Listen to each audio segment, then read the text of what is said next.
the rhetoric that the, whatever you want to call them, radical environmental community has been pushing for the last 30 years. Right now, the biggest threat to these trees is probably the litigation facing IVM right now. It's going to take like a warlike effort to actually invest and to try to focus on maintaining that landscape and getting it back into a healthy condition. We have judges that are continually ruling in favor of very radical positions that are anti-timber, and the consequences are severe.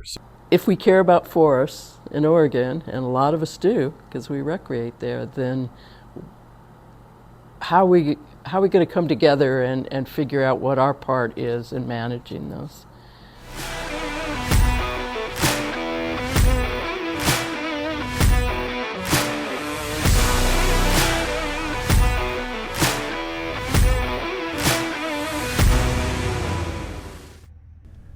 Most of us who choose to live in the West do so because we love our forests. We've been managing forests as a society in the Western United States for over 100 years and been doing a good job of it up until about the last 30 when the federal government decided to turn the lights off. But is our love for the wilderness actually putting our forests at risk? When you look at the scope and scale, this just isn't, an Oregon problem. This is a national problem when you look at our forests and where they're at health-wise. The truth about timber is we have the science, we have the management plans, well-studied plans, but anti-timber groups use the courts to block them. We want to be out there creating healthy stands, creating fire-resilient stands that when a fire inevitably does show up, it doesn't result in a stand replacing wildfire like this. It stays on the ground. It chews up fuels that are on the ground and really can free up nutrients and help the health of the trees that are still in place, larger fire resilient trees. The Bureau of Land Management created the Integrated Vegetation Management Plan, or IVM. This is a fire resilient stand. The BLM knows that, but that resiliency is only as good as the neighboring stand. And unfortunately right now the neighboring stand is a dense homogeneous plantation. They want to fix that. They want to give this forest the best chance of survival. Right now, the litigation on IVM prevents the BLM from being able to do that. IVM is like a toolbox to restore plantation forests into eventual old-growth forests. IVM consists of removing brush, trimming limbs, and thinning trees. Timber companies bid on the projects to do the thinning work, but there's a problem. Sadly, every time the BLM or Forest Service proposes a project like that, it's litigated in court. Let me show you something. This is the goal for foresters, a forest with old trees, open canopy, room for wildlife, and room for the trees that are here to grow old. And so really this just checks pretty much all the boxes for them. It's fire resilient, it's diverse, it's open, it's healthy, and a lot of that health is because of the spacing in here.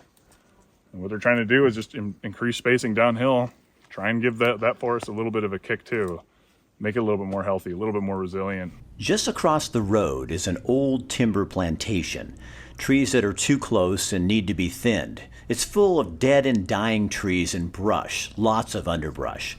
The IVM plan put this out for bid so that work could be done, but anti-timber groups keep filing lawsuits, killing restoration projects.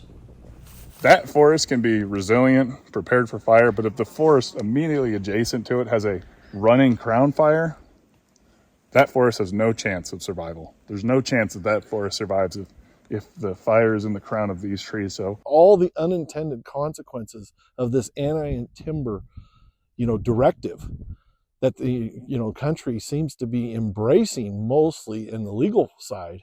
VLM not being able to produce a commercial sale downhill of this stand really just puts the lives of all these trees at risk. It's incredibly frustrating to see because there are good people working for the Forest Service and the BLM that are putting these projects together. And I know it's frustrating for them as well to see their hard work just get thrown aside by serial litigants. Basically what you're seeing is Mother Nature resetting itself. The pine trees that you see there, a lot of the green trees, those are the pines in there. There are a few Douglas firs that are on the north aspect and where they've got water, but for the most part, a lot of these trees have died, within the last probably 15 years or so due to the drought conditions and climate. Those dead trees are like kindling to a fire. Lightning or humans start a fire in an unhealthy forest like this, and you've got a disaster on your hands. It's incredibly dangerous. Like I say, I've been at this for 35 years, and I can remember when I first started, a 1,000-acre fire was a big deal. If you got on a 10,000-acre fire, that was just like, the end of the world. Now we're seeing fires in this landscape. It's not uncommon to hit 15,000, 20,000, 100,000 acres in this area. So that you can just see that curve is going up and compounded by forest health and the climate change. So it's definitely a challenge for the firefighters. Good science based on forest management works. When IVM is allowed, fire does its job without destroying everything. The Rum Creek fire came through an area that had been managed somewhat recently. In the last couple decades, they've come through and they've had a commercial thinning operation out here. But basically the fire did everything the agencies want. It did everything they want to see. It came through, it sort of the fire stayed in the understory. And in this area, there's such a need for active management. Terry Fairbanks is the executive director of the Southern Oregon Forest Restoration Collaborative. Much of her experience came from working as a forester. We have done the studies, we have the research that shows every 8 to 15 years, a fire occurred across the landscape in one place or another, clearing out the brush. And what folks don't kind of think about is the way you get big old growth trees is by thinning it out and letting them grow, giving them room to grow. So what's not happening now is that frequent fires don't go through and clean out, and they don't stay fairly low to the ground and fairly manageable.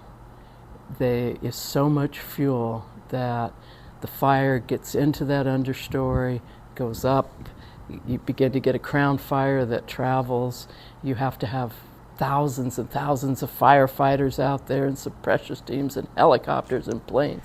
Terry says when you suppress fire for 150 years, the best option is active forest management, which is what the IVM is created to do. So it's kind of like maintaining your roads or a good water system. When you live in a frequent fire area, you have to accept that you're going to have to manage it. Management takes dollars, lots of them. Just as important, though, is an educated public willing to not just invest in it because it feels good, but understand what's best for the forest. Letting nature take its course sounds good until you consider the consequences. What is the goal here? If you let nature take its course, then you're willing to let the old growth burn up, the remaining old growth. There's not that much left. There's maybe 15-20% of the original old growth in Oregon left on the landscape. And the biggest threat to it has been fire in the last, not logging. We don't really log old growth anymore on federal landscapes. Terry believes those fighting to stop IVM, specifically the thinning portion of the project, are not looking at the big picture. I don't believe some of them are. I think they have some old-fashioned, they're like throwbacks to the 80s and the timber wars, where they think they're fighting the good fight of reducing harvest of old growth. What's happening to old growth is catastrophic fires. They're fighting an old war in the present tense. Foresters and those in the industry wonder why courts and judges are deciding how our forests are managed rather than relying on science and the experts. I do worry that the science is not being understood by the court as well as it should be and not being paid attention. They are not doing what's best for the forest with most of their lawsuits. That's the thing, is we need enough of the public to be engaged enough in this issue that it goes to everyone, decision makers, policy makers, judges in court. They need to see this. They need to be able to understand when we say, thinning is good, fire can be good, but only in managed landscapes or landscapes that are prepared for it. They need to understand what that means.